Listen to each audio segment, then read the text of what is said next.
kata-kata surga itu sebuah diksi yang sangat indah didengar di telinga oleh semua kalangan, dari balita sampai kakek nenek tua renta. Kalau ditanya pengen masuk surga, pasti semuanya pengen, ya. Anak-anak kecil diceritakan tentang surga, khayalannya silahkan, ya. Masya Allah, saya yakin khayalan anak-anak tentang surga itu jauh lebih lebih imajinatif daripada orang tua. Ya, siapa saja tentu sangat merindukan. Maka saya akan memulai di sini dari sebuah definisi.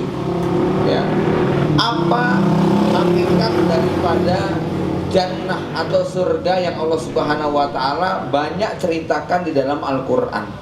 Bapak Ibu sekalian, ada orang-orang liberal yang agak berbau ateis. Dia mencoba untuk mendefinisikan ulang tentang surga yang banyak disebutkan dalam Al-Quran, sampai pada tingkat tidak percaya kepada hakikat surga yang ada kebun, ada sungai, ada magligai, ada permadani, ada bidadari dan sebagainya. Karena mereka sudah berangkat dari sebuah teori akhirat itu sesuatu yang sifatnya imajinasi, maka mereka tak sedikit yang kemudian menolak. Bahkan ada orang jaringan Islam liberal yang menyebut akhirat itu dengan kata-kata dunia sana, gitu loh, ya. Pada sebagian makna saya setuju, dalam arti begini, ketika dia melanjutkan dengan kalimat surga yang sebenarnya adalah keadaan jiwa, ya, kedamaian yang ada di dalam hati, suasana hati yang gembira, jauh dari duka cita, jauh dari kesedihan, jauh dari kegundahan dan sebagainya. Karena memang Allah menceritakan dalam Al-Quran itu isinya adalah senang-senang semuanya. Gak ada cerita sedih di dalam surga, gak ada air mata duka di dalam surga. Sehingga orang-orang yang tadi saya katakan agak liberal, bahkan bau-bau ateis ini, mereka merasa kita gak perlu berburu surga yang dijanjikan seperti dalam Al-Quran, karena itu hakikatnya hanya imajinasi saja. Kita bisa mendapatkan surga itu di dunia, ya. Bapak Ibu yang dirahmati Allah Subhanahu wa Ta'ala, pada titik ini ada bagian yang saya setujui bahwa di dunia itu ada surga. Dan ini seperti yang dikatakan oleh Ibnu Taimiyah, bahwa sesungguhnya Allah memiliki surga di dunia. Siapa yang tidak memasuki surga dunia ini, dia tidak akan bisa memasuki surga akhirat, ya. Maka kalau orang-orang liberal atau ateis tadi biasanya memiliki pikiran yang sempit atau parsial, seorang mukmin selalu memandang semuanya sedemikian lengkap. Maka dalam konteks ini kita meyakini surga di dunia itu ada, surga di akhirat itulah surga yang sesungguhnya, ya. Jangan sampai kita kemudian tertipu dengan sudahlah surga itu bukan seperti yang diceritakan, yaitu kan kebun, taman, sungai, itu adalah imajinasi. Karena ada orang-orang yang walaupun rumahnya itu mewah, megah, ada sungainya, ada kebunnya, ada tamannya, punya istri cantik jelita, kalau hatinya resah dan gelisah, gundah gulana, sakit hati, iri dengki, tetap saja rumah tangga itu bernilai neraka. Ya, betul, ya. Tapi tentu saja kita menginginkan surga dua-duanya, yaitu fisiknya surga, batinnya juga surga. Nih bapak-bapak, saya mau nanya, kira-kira kalau ada yang mengatakan duit itu tidak bisa mendatangkan kebahagiaan, saya mau nanya, jenengan milih sengsara nggak punya duit atau sengsara tapi masih punya duit? Ya, toh tetep dong, ya. Ya tetep sengsara tapi jadi duit gitu, daripada wis sengsara orang duit gitu loh, ya. Jenengan bahagia nggak punya duit sama bahagia punya duit, milih mana? Bahagia punya duit, ngono loh, ya. Ini artinya apa? Nggak cukup bahagia itu hanya di dalam hati, itu tidak cukup. Kita nanti menunggu, ya, kebahagiaan yang dijanjikan Allah Subhanahu wa Ta'ala bukan sekedar tentang suasana hati, tetapi juga memang benar-benar secara materi diberikan yang menjadi sumber kebahagiaan itu. Ya, kasih sayang tanpa kasih uang itu nggak sempurna. Tanyakan pada yang sebelah, begitu kan ya. Mengkur kasih sayang, rene uang, ya garing gitu kan ya. Maka surga itu bukan sekedar tentang suasana hati. Walaupun kalau kemudian kita mau merenungkan bahwa suasana hati jauh lebih penting daripada penampakan materi. Karena faktanya ada orang yang tetap tersenyum ceria di tengah derita materi, dan di sana ada orang yang sangat berduka walaupun dalam kegemerlapan. Aristotle Onassis itu punya kapal pesiar, punya pulau pribadi, matinya bunuh diri di kapal pribadi. Marilyn Monroe itu pada tahun 70-an sosok yang betul-betul menjadi idola semua laki-laki di Amerika, tapi akhirnya juga mati bunuh diri. Jadi kita setuju bahwa surga itu tentang suasana hati, tetapi ada surga yang dijanjikan Allah Subhanahu wa taala bukan cuma tentang suasana hati. Karena semua penduduk neraka dengan segala siksa yang ada di dalamnya nggak bisa bergembira. Gitu loh Pak. Ya.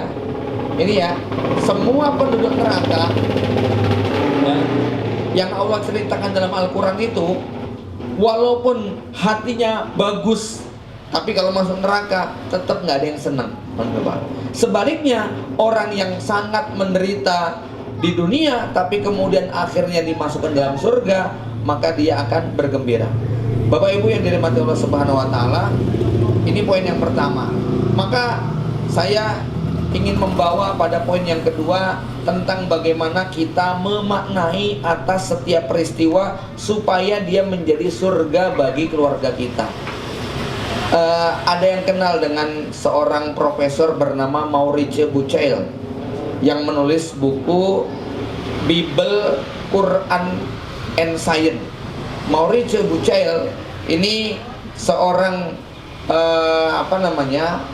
bisa dikatakan ilmuwan, peneliti, orientalis yang dalam satu kisah konon sudah masuk Islam.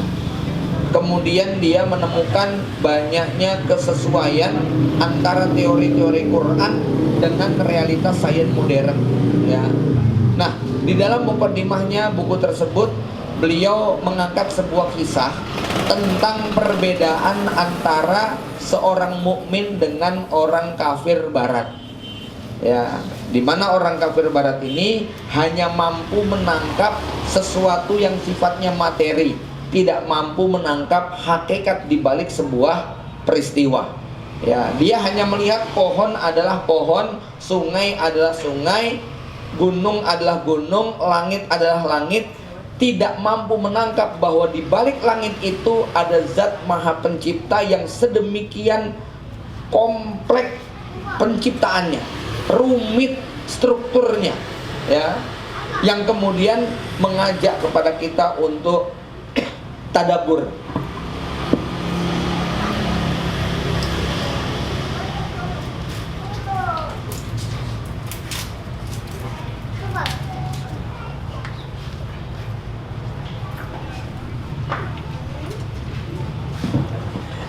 Bapak Ibu sekalian, beliau tadi ya membuat perumpamaan bedanya antara orang mukmin dengan orang yang tidak beriman. Beliau angkat kisah tentang pasutri baru, pasutri muda yang baru beberapa bulan menikmati bulan madu, lalu kemudian karena sang suami ini seorang ilmuwan, tukang riset, senangnya di laborat, dia harus berangkat kembali ke tempat dia bekerja. Tempat bekerjanya di sebuah negeri Eropa yang jaraknya ribuan kilo dari kampung halaman dia. Ini cerita zaman dulu, cerita 70-80 tahun yang lalu, ketika belum ada internet, pesawat, telepon, televisi, bahkan di mana komunikasi manusia masih menggunakan surat kertas yang ditulis lalu dikirimkan via pos. Maka suami ini berangkat, kemudian sampailah di tujuan, yang akhirnya dia mulai bekerja di sana. Setelah sekian bulan sang istri merasa rindu, kangen kepada suaminya. Ditulislah selembar surat cinta untuk sang suami. Setelah 2 bulan perjalanan, surat itu sampai ke meja kerja sang suami. Ya, mendapatkan surat cinta dari sang istri, tentu suami sangat berbunga-bunga. Ya, tapi inilah dasar seorang saintis, seorang periset. Ketika dia melihat surat, dia lebih fokus dengan casing suratnya. Ya, dia lebih perhatian dengan ini kertasnya terbuat dari pohon apa ya. Ya, dia lebih perhatian dengan ini tintanya, bahan bakunya terbuat dari kulit manggis yang ditanam di mana ya. Ya, dia lebih fokus kepada ini model fontnya bold atau italic atau ini atau itu. Dan kemudian kertas surat tadi dibawa ke laboratorium, diteliti dengan alat-alat modern yang saat itu dia punya, sampai menghasilkan sebuah resum, yang resum itu diserahkan kepada bosnya, dan dia dapat uang banyak dari hasil penelitiannya.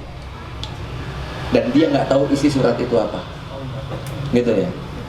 Dan surat itu tidak dibalas, tapi dia senang dengan surat itu. Sebulan, 2 bulan, 3 bulan, istri menunggu tak ada jawaban, dikirim lagi surat cinta kedua, lebih bagus, lebih wangi, dan seterusnya. Kata-katanya begitu indah. Dan lagi-lagi di meja kerja itu, sang suami menemukan surat cinta dari sang istri. Berbinar-binar matanya, berbunga-bunga hatinya, tapi lagi-lagi dia lebih fokus kepada casingnya. Dibawa lagi ke laboratorium, diteliti sampai mendalam, sampai menghasilkan tulisan berpuluh-puluh halaman, yang dengannya dia menjadi seorang profesor terkenal karena mampu meneliti bahan baku kertas surat tersebut. Ya, Bapak Ibu sekalian, tak terasa surat itu sudah dia terima 1, 2, 10, 20, dan surat itu numpuk sebanyak 114 surat. Inilah surat cinta Allah Subhanahu wa Ta'ala kepada hamba-hambanya, yang ternyata orang-orang kafir barat, mereka takjub dengan Al-Quran yang mengungkap tentang adanya gunung di dasar lautan. Orang-orang peneliti barat itu takjub dengan cerita dalam Al-Quran bahwa di alam, di langit sana tidak ada oksigen.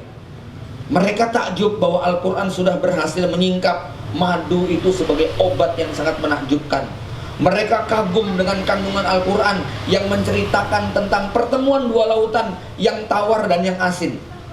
Ya, dan mereka betul-betul heran dengan Al-Quran ini. Tetapi apa? Itu tidak cukup membuat mereka beriman kepada zat yang telah mengutus Rasul dengan membawa Al-Quran ini. Bapak Ibu yang dirahmati Allah Subhanahu wa Ta'ala, maka kira-kira para ilmuwan seperti ini bisa nggak disebut cinta kepada istrinya, Pak? Nggak bisa, ya. Walaupun dia senang dengan surat cinta itu, maka ini bukan suami ideal. Ini suami pekok namanya, ya, yang hanya mampu menangkap hal-hal yang dohir, tapi tidak mengerti esensi dibalik pada surat cinta itu. Sama, ya, betapa meruginya mereka mengeluarkan uang triliunan, menyelam ke dasar lautan, mendaki gunung yang tinggi, terbang ke angkasa yang luas, tapi mereka tidak tahu ada kehidupan setelah kematian. Kita alhamdulillah sekolah nggak usah tinggi-tinggi, duit nggak banyak-banyak, tapi ngerti ada kehidupan setelah kematian. Kita dibuat yakin adanya kebahagiaan yang hakiki, bukan di dunia. Bapak Ibu yang dirahmati Allah Subhanahu wa Ta'ala, maka beruntunglah orang beriman, sebagaimana Nabi katakan, al-kayyisu mandana nafsahu wa amila lima badal maut. Orang cerdas itu adalah orang yang dia mampu menahan nafsunya dan dia bekerja untuk kepentingan setelah kematiannya.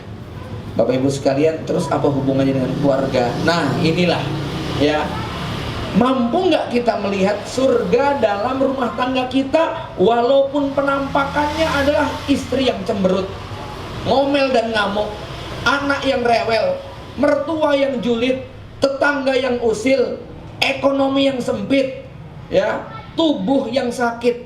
Mampu nggak kita melihat bahwa di balik itu ada surga di dalamnya? Kalau kita hanya mampu menyaksikan penampakannya, yang kita lihat itu istri yang ngamuk dan marah tiap hari, anak yang rewel minta ini minta itu, mertua yang menuntut begini dan begitu, tetangga yang selalu usil dengan keberadaan rumah tangga kita, lalu kita tidak mampu melihat di baliknya betapa merugi rumah tangga yang semacam ini, ya. Tapi betapa beruntungnya kalau kita punya mata batin, sehingga walaupun kita menyaksikan rumah tangga wang sinawang, orang melihat barangkali berat gitu kan, tapi kita yang menjalani lebih berat lagi Pak. Wong sing nyawang aja abot, apa sing nglakoni ngono lho. Kata siapa?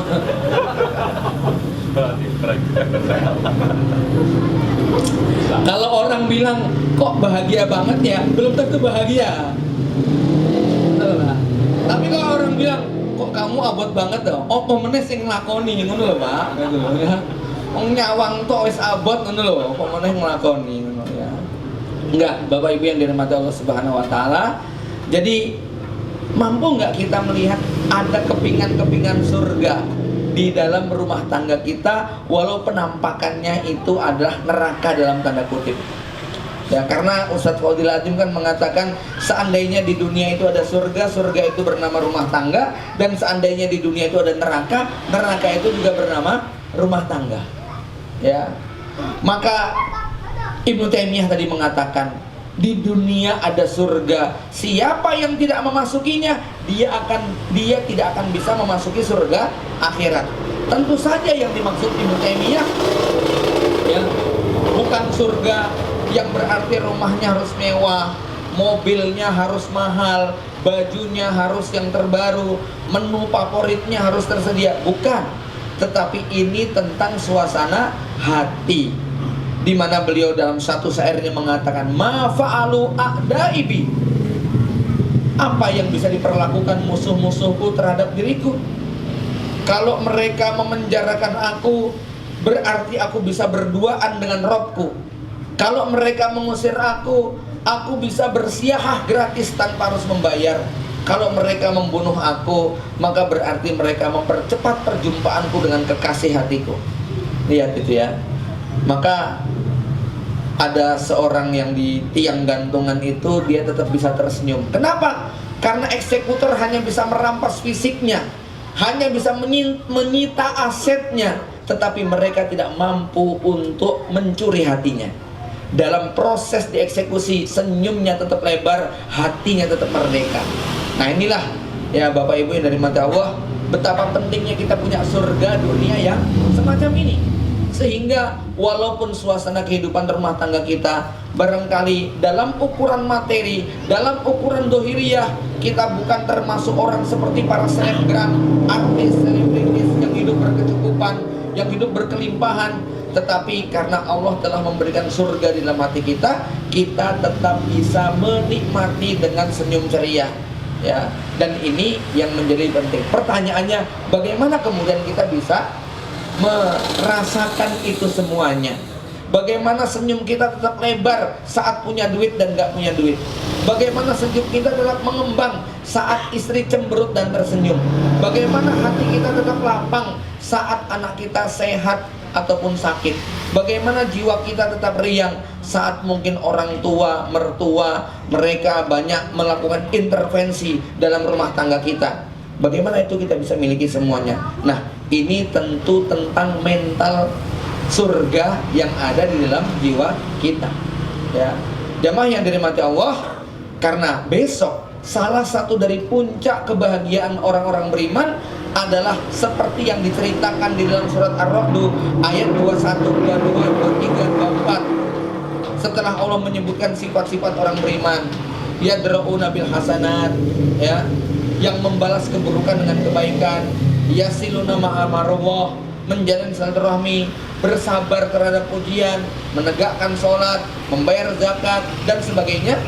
Lalu Allah mengatakan, jannatu adnin yadkhulunaha, mereka akan masuk surga Aden, waman sholaha min abaihim, masuk surganya bareng-bareng, min abaihim, bapak dan kakeknya, wa azwajihim, istri-istrinya, wa dzurriyyatihim, anak cucunya, gandeng tangan bareng-bareng masuk surga. Lalu kemudian di depan gerbang surga, wal malaikatu yadkhuluna alaihim min kulli bab, para malaikat sudah berbaris di depan pintu surga. Lalu para malaikatnya mengatakan, salamun alaikum bima sobartum. Selamat wahai keluarga hebat atas kesabaran kalian menjalani perjalanan hidup di dunia. Salamun alaikum bima sobartum. Malaikat gak akan mengucapkan selamat karena kamu orang kaya, selamat karena kamu orang terkenal, selamat karena follower kamu jutaan, selamat ya karena kamu paling ganteng di dunia, paling ini paling itu. Enggak. Kalau di dunia Pak, Bu, ucapan selamat itu biasanya karena prestasi duniawi atau capaian materi. Ya, selamat atas terpilih sebagai lurah, selamat atas juara pertama mendapatkan hadiah A, selamat atas promosi yang Bapak terima begini begitu. Jarang kita ini mendengar, mungkin nggak ada lah ya, kalimat selamat kok bercerita tentang derita dan musibah, itu nggak ada. Selamat atas perceraian yang ke-7 kalinya. Selamat atas kehilangan mobil Anda, ya. Selamat atas kecelakaan yang menimpa satu keluarga Anda, gitu. Nggak ada, ya. Ucapan selamat selalu tentang prestasi duniawi, tapi berbanding terbalik dengan besok suasana di akhirat, ucapannya adalah salamun alaikum bima sobartum. Selamat nggih Pak, diuji istri cerewet, galak, judes, julid, tapi Bapak tetap cinta dan sayang. Selamat nggih Bu, diuji punya suami nggak bertanggung jawab, kabur, nggak ngasih nafkah, tapi Anda tetap setia. Selamat nggih Pak, diuji anak berkebutuhan khusus, tapi Anda tetap ikhlas dan menerima ketetapan Allah. Selamat nih Mas, punya mertua kok, ya Allah, lidahnya pajem begitu kan, ya, ngalahkan lidah mertua sebelah, ya. Pokoknya nanti ucapan selamatnya kayak begitu. Salamun alaikum bima sobartum fani'ma uqbaddar. Maka berdasarkan ayat ini saya punya kesimpulan. Seandainya ada satu kalimat yang paling mewakili tentang hakikat rumah tangga kita, maka satu kalimat itu adalah sabar. Silahkan pilih kalimat apa yang paling mewakili perjalanan rumah tangga antum selain sabar. Nggak ada Pak. Sabar itu kalimat yang paling mewakili dari semua kata yang menggambarkan kehidupan rumah tangga kita, ya. Terutama yang bulan madunya berakhir dilanjut bulan padu, gitu kan, ya. Bahkan ada yang bilang saya sejak malam pertama udah sabar dah, gitu loh, ya. Coba apa yang membuat ini, pasangannya masih muda-muda sih. Ini kalau yang ikut pengajian mbah-mbah saya bilang, apa yang membuat Anda masih bertahan dengan istri yang ada sekarang ini? Kok nggak diganti? Gitu ya. Yo sabar. Nek ora sabar bubar, kan ya. Ibu-ibu, wajah suami Anda sudah nggak bisa diampuni. Ini untuk yang 60 tahun gitu ya. Kok ya masih bertahan dengan suami yang kayak gitu? Yo sabar, gitu ya. Sabar ini kalimat yang paling mewakili. Maka Bapak Ibu yang dirahmati Allah Subhanahu wa taala, dalam kehidupan rumah tangga, kalau kita pengen mendapatkan surga, kalimat sabar harus menjadi benteng dan cover dari semua yang kita jalani. Ya. Apa coba yang melebihi daripada kesabaran ngurusi anak, ngurusi keluarga? Karena hidup ini ujian. Orang kan bilang yang namanya ujian itu harus sabar menjalaninya. Begitu kan? Ya. Karenanya jamaah yang dirahmati Allah, kalau kita berlanjut pada pertanyaan berikutnya, terus gimana caranya supaya sabar, gitu kan? Ya. Kalau kita pengen tahu bagaimana kita bisa bersabar, ingat cerita Nabi Musa dengan Nabi Khidir. Saat Nabi Musa diminta Allah untuk belajar kepada Khidir, lalu di depan Khidir Nabi Musa mengatakan, hal attabi'uka ala antu allimani mimma ulimta rusda. Wahai Khidir, boleh nggak saya mengguru jadi murid Anda agar Anda mengajarkan kepada saya ilmu-ilmu yang Allah ajarkan kepadamu? Maka ketika Nabi Musa minta izin untuk berguru, Nabi Khidir mengatakan begini, qala innaka lan tastati'a ma'iya sabra. Kamu nggak bakal sabar kalau jadi murid saya. Ya, tapi kalimat berikutnya yang menarik Pak untuk kita dalami. Wa kaifa tasbiru ala malam tuhit bihi khubra. Bagaimana kamu bisa bersabar kalau kamu nggak ngerti rahasianya? Bagaimana kamu bisa bersabar kalau kamu nggak ngerti misteri yang ada di baliknya? Kamu nggak ngerti cara ngerateninya. Jadi syarat sabar itu apa? Harus punya pengetahuan dan informasi tentang seluk-beluk objek yang mau kita jalani. Ya, baru kita bisa bersabar. Seekor monyet tidak akan sabar menikmati buah durian, karena mulutnya akan tertusuk duri-duri yang tajam. Tapi kita karena ngerti cara membukanya, ada jalurnya. Ngupas durian bukan seperti ngupas mangga, ya. Bahkan tanpa pisau pun kalau sudah waktunya kita bisa membuka kulitnya, lalu mendapatkan daging yang manis, lezat rasanya. Seekor monyet tidak akan bisa sabar menikmati buah manggis karena pahit kulitnya. Tapi karena kita ngerti di balik kulit yang pahit itu ada daging putih, lembut dan manis, maka kita ngerti bagaimana cara ngupasnya dan kita bisa menikmati buah manggis tadi. Bapak Ibu yang dirahmati Allah, maka di sini sama, ya. Kita tidak akan bisa menikmati perjalanan bersama rumah tangga kita kalau kita nggak ngerti caranya untuk menikmati pasangan kita. Terus dari mana kita tahu informasi yang valid tentang pasangan kita? Kita bisa mendapatkannya dari yang menciptakan mereka.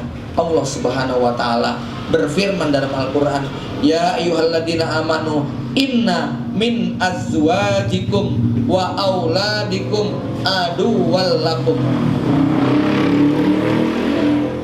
Wahai orang-orang yang beriman, sesungguhnya ya di antara istri dan anak-anak kalian ada yang menjadi musuh buat kalian. Bapak-bapak tahu nggak Pak, musuh yang paling berbahaya di muka bumi ini siapa? Gak ada yang tahu? Musuh dalam selimut. Loh, kok ketawa? Ini musuh paling berbahaya. Musuh dalam selimut itu kan menggunting dalam lipatan, api dalam sekam, pagar makam tanaman, kan begitu toh, ya. Maka Allah bilang apa? Fahdharuhum, hati-hati, hati-hati sama anak dan istri. Itu musuh, gitu loh. Tapi musuh itu bisa menjadi teman kalau ngerti caranya. Maka Allah kemudian mengatakan apa? Ya, wa in ta'fu, kalau kamu banyak memaafkan istri kamu, wa tasfahu, jangan dimarahin istri kamu, wa taghfiru, sering-sering diampuni, fa innallaha ghafurur rahim, nanti ampunan dan rahmat Allah akan turun dalam keluarga kamu. Gitu. Ini kalau pakai bahasa kiasan, ya ada dua Pak, istri dan anak itu ada dua. Pertama, kalau Allah mengatakan musuh, maka bayangkan binatang buas, harimau, macan tutul, kumbang, gajah liar, kemudian beruang madu, ular piton, pokoknya yang buas-buas itu Pak. Gimana cara menghadapi binatang buas itu gimana? Kita harus jadi pawang. Kalau kita mampu menjadi pawang, maka kita bisa menjinakkan. Bukan cuma bisa main bareng, bahkan tidur bareng. Bahkan binatang buas itu bisa menjadi sumber rezeki kita, ya nggak? Nah itu pemain sirkus kan begitu. Kenapa? Mampu menjadi pawang.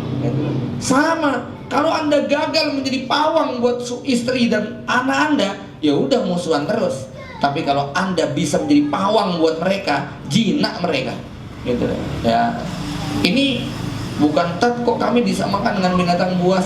Ya, ini tentang ilustrasi dunia pawang. Karena Allah mengatakan wanita, istri dan anak-anak adalah musuh buat kalian. Bagaimana cara menjadi pawang? Satu, banyak memaafkan istri. Kenapa istri harus sering dimaafkan? Ya, suami yang baik itu adalah suami yang begitu mudah untuk memaafkan pasangannya. Sehingga ada sebuah kalimat, mereka yang tidak bisa memaafkan kesalahan-kesalahan kecil istrinya, akan kehilangan kebaikan-kebaikan yang besar. Nanti kalau mau dikaji secara psikologis, kita akan menemukan ribuan alasan kenapa perempuan harus dimaafkan. Bapak Ibu dari mata, ini tentang cara pandang terhadap sesuatu yang bukan hanya dari sisi penampakan. Kenapa? Sekarang kalau kita bisa bersabar atau kita bisa ngamuk, kita sabar atau kita ngamuk dan marah, itu bukan tentang peristiwanya, Pak. Kita ngamuk dan marah itu bukan tentang peristiwa yang datang kepada kita, tapi kita bisa marah atau tidak marah, kita bisa tenang atau kemudian kalap, tergantung definisi file yang ada di kepala kita atas peristiwa yang kita alami. Misalnya gini, Pak, ada orang punya prinsip, kamu sekali lagi menghina saya, tak jotos loh. Kira-kira kalau dia menghina, apa yang terjadi? Tangan saya refleks akan mukul. Tapi kalau saya buat definisi yang berbeda, saya bilang, kamu sekali lagi menghina saya, ya sudahlah, tak anggap orang gila. Gitu. Ya. Begitu orang itu menghina saya, gimana kira-kira? Aduh, orang gila kok diladenin, gitu kan? Jadi marah nggak?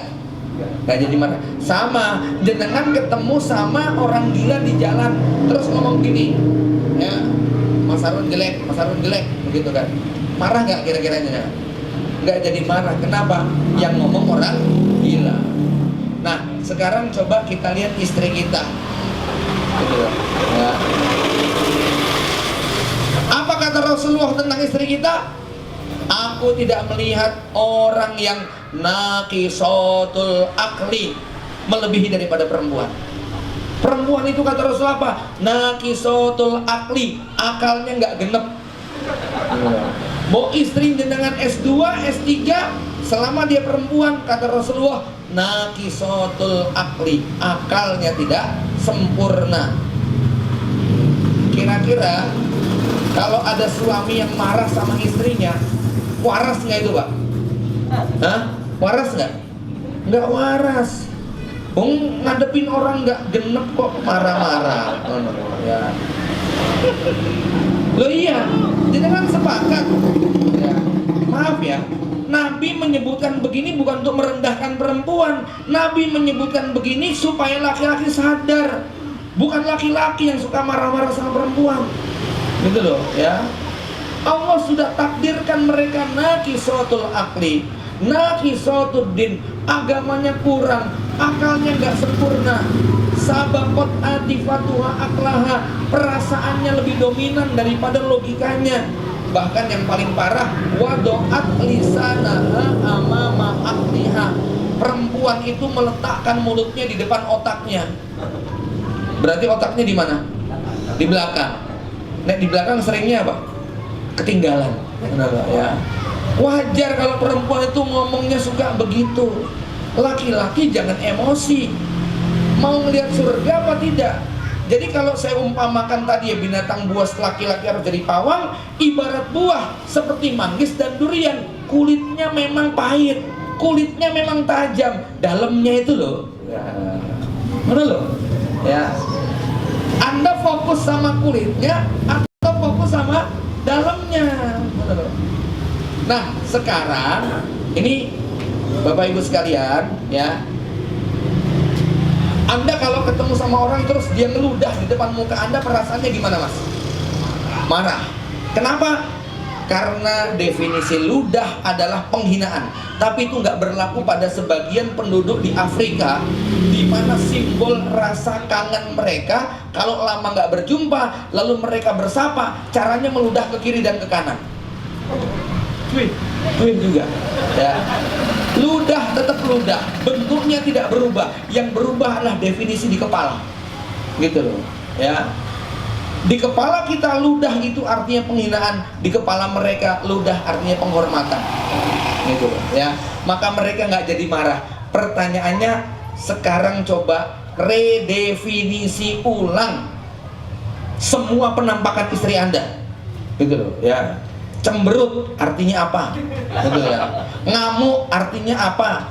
Karena kalau nama file di kepala kita itu salah, respon Anda akan salah. Tapi kalau istri cemberut, istri marah, istri ngambek, istri ngamuk, lalu Anda kasih nama file di kepala kita, bidadariku lagi acting, gitu ya. Nanti nggak jadi marah, gitu. Ada istri ngamuk, suaminya bilang, wah acting, masya Allah, sempurna, dikasih pelukan, mana loh, ya. Tapi kalau di kepala kita, istri marah, durhaka, istri ngamuk, bukan penghuni surga, istri ngomel-ngomel, istri kufur kepada suami, ya sudah. Maka di kepala kita adanya emosi dan jengkel semua. Apunten bapak-bapak, ini teorinya gampang. Teorinya toh, ya. Prakteknya saya serahkan kepada masing-masing, ya. Silahkan diampet-ampet dong. Ya, sabar itu nih dijalani, lama-lama kesel.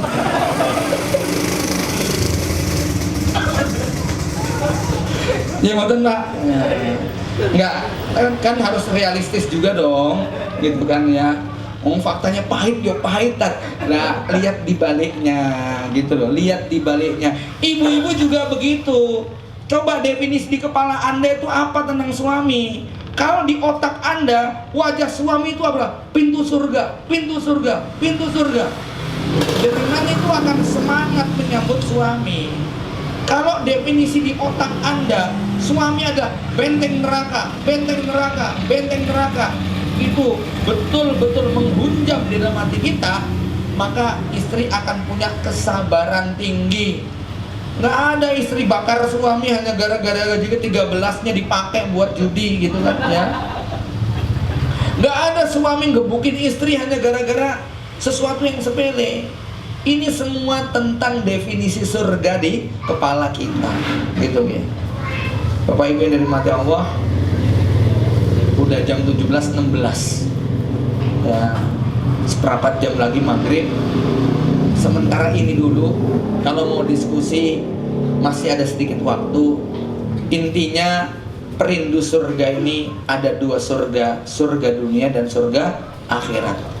Anda, kita semua harus mampu melihat bahwa di balik kulit yang pahit ada daging yang manis.